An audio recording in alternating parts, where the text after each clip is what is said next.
پیغمبر خدا صلی الله علیه و سلم حتی همین تقسیم رعایت کرده است. وقتی که عام الفتح اومدن مکه را گرفتن، گفت که عثمان ابن طلحه ابن ابی طلحه را دعوت کنید. عثمان ابن طلحه از همین قوم عبددار است، کلیداری در دستی همو بود، نوبتی او بود. وقتی اومد گفت کلیدته. حضرت عباس امکش حتی با 60 کلید زد از دستی عثمان گرفت. پیغمبر خدا صلی الله علیه و سلم دری کعبه را باز کرد، 360 بت شکست به زمین یکسان کرد، در داخل کعبه نماز خواند. بعدا وقتی که در کعبه را محکم کرد، عباس امکش انتظار داشت که حاسی در دستی من بیت کلیتا، اما گفت عثمان را دعوت کنه. عثمان آمد، کلید گرفت در دستش داد، گفت این تقسیم جد اجدادی ما است، ما در همون پیبال استوار هستیم. عثمان که خودش دلش بسیار گرم بود به اسلام، بسیار مردی واقعی بود، مسلمانی واقعی بود. یا تان باشه من قصه هجرت مادرم ام سلمه را به شما کردم، چون قومش نگذاشتن همراه شوهرش برود و ام سلمه در مکه ماند، بیچاره گریه میکرد در فراق شوهر و در فراق فرزند. عاقبت الامر قومش اجازتش دادن که رود، تنها در شتر سوار همراه یک تفلک از در مکه خارج شد که عثمان ابن ابی طلحه که سرداری کلیداری کعبه بود، از اشراف قریش است، مشرک بود، اسلام نه آورده بود. دیدش گفت کجا میروی خواهر؟ گفت نزد شوهرم به مدینه. او دو گفت در این راه دور و دراز 450 کیلومتر راه است، در این بیابان‌های هولناک چه خیل میروی؟ حتی به خانه‌اش بر نگشت، به کار میرفته است از مکه بیرون. از مهار شتر مادر به ام سلمه گرفت تا قبا را آوردش. جوانمردی را ببینه. گفت انا هم قبا ده انشالله شوهرت در میابی قطعی مسلمانان. و از همونجا با قفا گشت و آمد. یک هفته راه بیچاره صرف کرده است رفتن و بازگشتن. این خیلی جوان مرد بود. وقتی حضرت کلیت در دستش داد گفت اشهد ان لا اله الا الله و اشهد انک رسول الله، من گواهی میتونم که تو رسولی برحق هستی. تو میتونستی که کلید از دستی ما بگیری، اما تو کدام درجه در پیمان و در جوان مردی تو استوار بدهی. و او قدر محبت نسبت پیغمبر صلی الله علیه و سلم داشت که در سال ردت بعد وفات پیغمبر وقتی که بعضی ها مشرک شدن، عثمان ابن ابی طلحه برزید چو شمشیر کشید.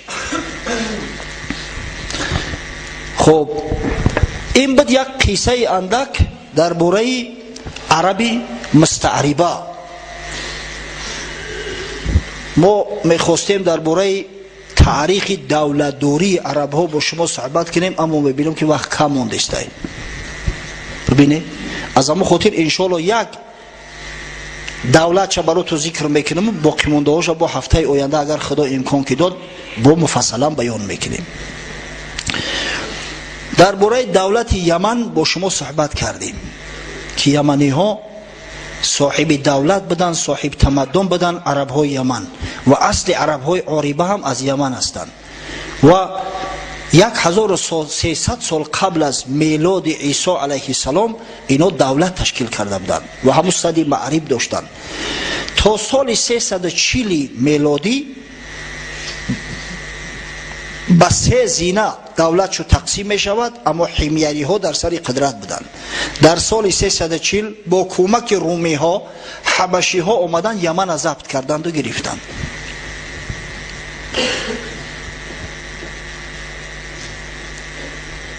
و مدت 38 سال یمن استقلالیت خودش از دست داد، اما سال 378 از نو حبشی ها را شکست دادند، تارومار کردند و حمیری ها با سر قدرت آمدند. واقعا قیصه کوته تا سال 523 حکومت کردند.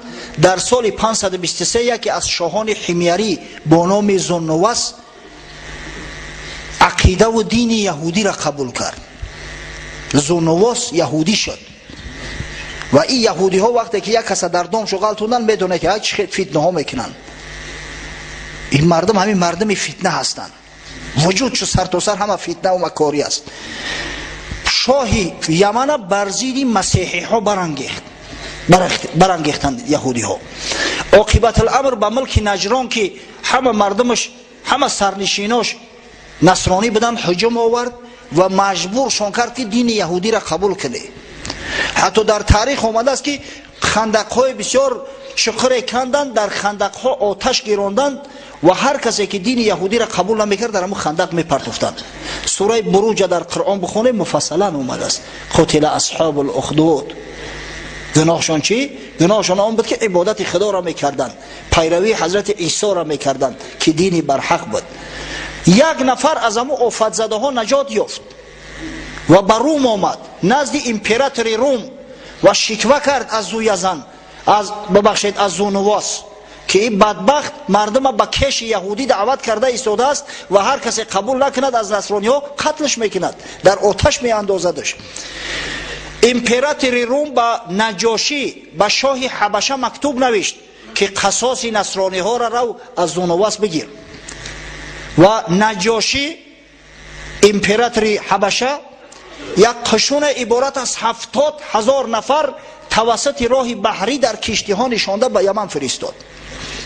در محاربه قشون های حبشی تحت سرپرستی اریات نام سرلشکر زونواس شکست دادن، به قتل رساندن و به همین حکومت از دست قوم حمیری یعنی اقوام عربی که پادشاهی داشتن رفت در یمن. چند مدت اریات بود، بعدا بدگهر ابرهه با حیله و نیرنگ اریاتا یعنی همون سرلشکر خودشون به قتل رساند و در موضع او خودش حاکم یمن اعلام کرد. این واقعه سال 549 میلادی بود. ابرهه شخصی است که برای ویران کردن خانه خدا لشکر کشید، شما خوب میدونید، و خدای تعالی به جزا رسانیدش. در همون سال 570 یا 571 که با نام عام الفیل یاد می شود، او را و لشکرش تارمار کرده، نیست نابود کرد. از ابرهه 2 پسر مانده بود، یکی با نام یکسوم و دیگر با نام مسروق. هر دو 1 سال 2 سالی پادشاهی کردند و بعد از او پادشاهی از دست حبشی ها رفت، زیرا یکی از اولادهای اما پادشاه های حمیری با نام سیف زیزن به پادشاه ایران به کسرا مراجعت کرد، به نوشیروان، و نوشیروان هم یک لشکری را همراهش فرستاد، حبشی ها را تارمار کردند و دولت در اختیار فارسی ها قرار گرفت. دیگر رهبرا و سرورای یمن فارسی ها بدن. مدتی تا زمان اسلام آوردن آخران حاکم یمن بازان اونا تابع ایران بدن، اما خدای تعالی در سال 628 میلادی بازان سرور یمن هدایت کرد و دین اسلام قبول فرمود، ایمان آورد و به همین بگیم سلسله دولت یمن که تا زمان پیغمبر صلی الله علیه و سلم ادامه میافت به همین خاتمه یافت و داخلی امپریای اسلامی شد. ببینید درباره تاریخ گذشته ها با شما قصه میکنیم. این تاریخ است، علم است، بسیار مهم است. چه قوم های بدن، چه قوم های شدن، از اما قوم ها از اکثریتش یگان آثار باقی نمانده است مگر عملی نیک خیر. حالا درباره پادشاه ها گپ میزنیم، این قدر پادشاه گذشت، این قدر حاکم گذشت. ببینید در تاریخ ما و شما نام حاتم تی در یاد و ذکر مانده است، دیگرش فراموش کردیم رفتیم. اگر چند حاتم تی پادشاه نبود، سردار یک قبیله بود، اما جوانمرد که بود، سخاوتمند که بود، دستگیری و کمک محتاجا را که میکرد، خداوند متعال نامش زنده موند. حتی که فرزند چه هدایت کرد، فرزندش اسلام آورد، عدی ابن حاتم، و از صحابگان پیغمبر صلی الله علیه و سلم محسوب می شود. ببینید این برای ما و شما یک درس است، یک عبرت است برادرای عزیز که این دنیا گذرنده است. خوشا به حال جوانمردایی که میدونن که دنیا دار فانی است، عاقبت ما به دار آخرت سفر کردن است و در همین دنیا ایستاده آمادگی میگیرن، تیاریشون میبینن برای سفر آخرت.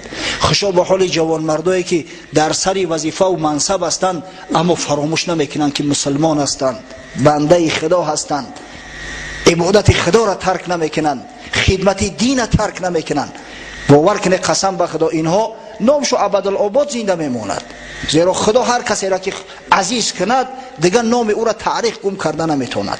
مثل نام حاتم تی و امثال اینها.